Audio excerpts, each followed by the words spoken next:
आत्म उन्नति में स्वाध्याय कैसे महत्वपूर्ण है, आज हम यही जानेंगे।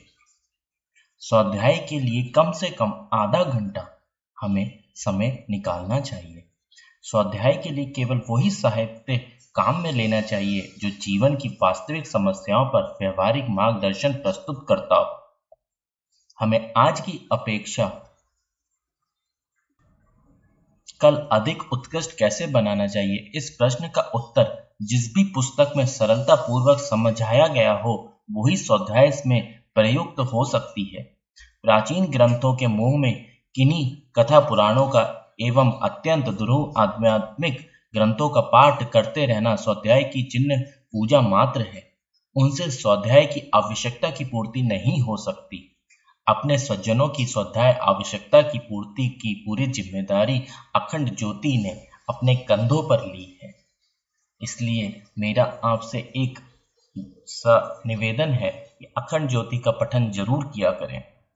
जैसे मधुमक्खी दूर दूर से पुष्पों का पराग एकत्रित करती है और उससे मधुर रस देकर गुणवान शहद के रूप में प्रस्तुत करती है, उसी प्रकार अपने पाठकों की दैनिक स्वाध्याय की आवश्यकता को पूर्ण करते रहने के लिए अखंड ज्योति के पृष्ठों पर अत्यंत सारगर्भित पुण्य सामग्री प्रस्तुत होती रहती है। कोई भी पुस्तक हो, चाहे वो अखंड ज्योति हो या कोई और पुस्तक जिससे आपको प्रेरणा मिलती है, तो हमेशा उसे ये सोचकर पढ़ना चाहिए कि इन पृष्ठों के लेखक को समीप बैठा मानकर उसके साथ सत्संग करते हुए अनेक धर्म ग्रंथों का सार मधुर मधु के रूप में प्राप्त किया जा रहा है। यही है जीवन का स्वाध्याय। इसी से हमारी आत्म उन्नति होती है। जब भी हम किसी पुस्तक को पढ़ते हैं तो हमारे विचार पवित्र होते हैं, हमारा मनोबल बढ़ता है, कुछ अच्छा करने का मन करता है। जीवन में स्वाध्याय का होना इसलिए आवश्यक है। आत्म उन्नति में संयम की महत्वता। संयम की योजना रात को सोते समय बनानी चाहिए। चारपाई पर पड़ते ही तुरंत नींद किसी को नहीं आ जाती, कुछ समय सोने में जरूर लगता है। इस समय को संयम योजना बनाने में लगाना चाहिए। अपनी शारीरिक मानसिक शक्तियां और संपदाओं का अनावश्यक रूप से जहां अपव्यय हो रहा हो वहां से उसे रोककर आत्मिक प्रयोजनों में लगाना संयम का उद्देश्य है। सोते समय दिन भर के कार्यक्रमों पर विचार करना चाहिए कि आज हमारा कितना शरीर बल, कितना बुद्धि बल, कितना धन व्यय जीवन निर्वाह के लौकिक कार्यों में लगा। क्या इसमें से कुछ समय श्रम और धन बचाया जा सकता था? यदि बचत हो सकती थी और अधिक व्यय कर डाला गया तो उसे असंयम का एक चिन्ह मानना चाहिए और अगले दिन के लिए ऐसा उपाय सोचना चाहिए कि वो अपव्यय कम होता चले। पूर्ण रूप से विविध असंयमों को तुरंत छोड़ सकना संभव ना हो तो उन्हें घटाते अवश्य चलना चाहिए। आज की अपेक्षा कल वो असंयम घटे ही बढ़े नहीं।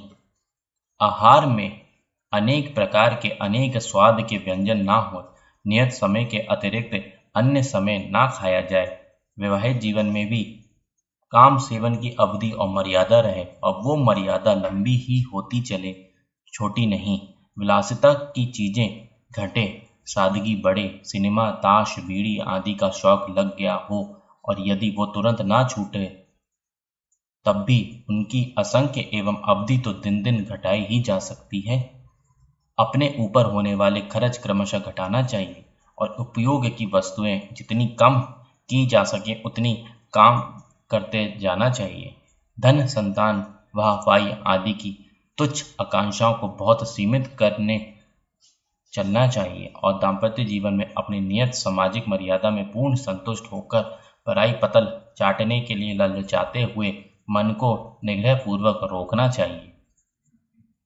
आवेश, उत्तेजना, शोक, चिंता, भय, क्रोध, लोभ जैसे पतन के गर्त में धकेलने वाले असंयमों को उस सायकाल के आत्मनिरीक्षण काल में भली प्रकार परखना चाहिए कि आज किस किस शत्रु का कितना बाहुल्य रहा और कल उनको नियंत्रण में रखने के लिए क्या क्या सावधानी बरती जाए, ये सोचना चाहिए।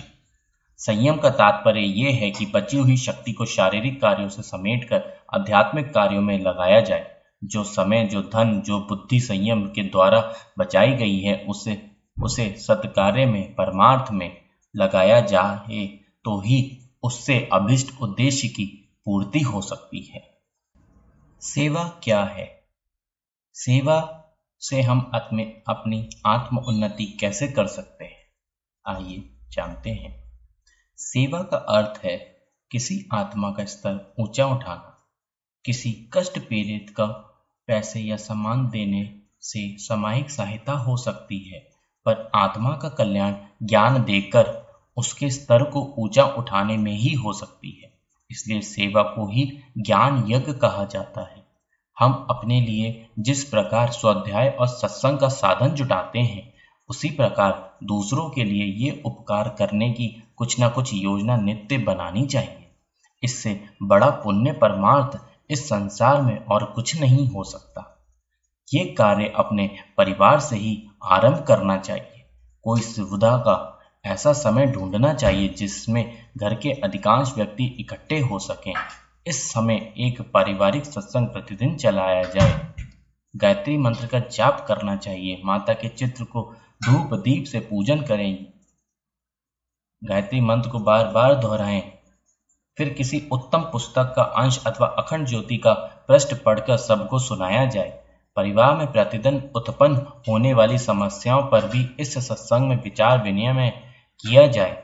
इस प्रकार सामूहिक उपासना एवं विचार गोष्ठी के रूप में ये सत्संग नियमित रूप से चला करे तो उसका प्रभाव सब लोगों के जीवन पर अवश्य पड़ेगा और घर में सद्भाव, सद्विचार, सत्कर्म एवं सज्जनता की धर्म परंपरा बनी रहेगी। सद् विचारों के अभाव में ही कुबुद्धि उपजती और पनपती है।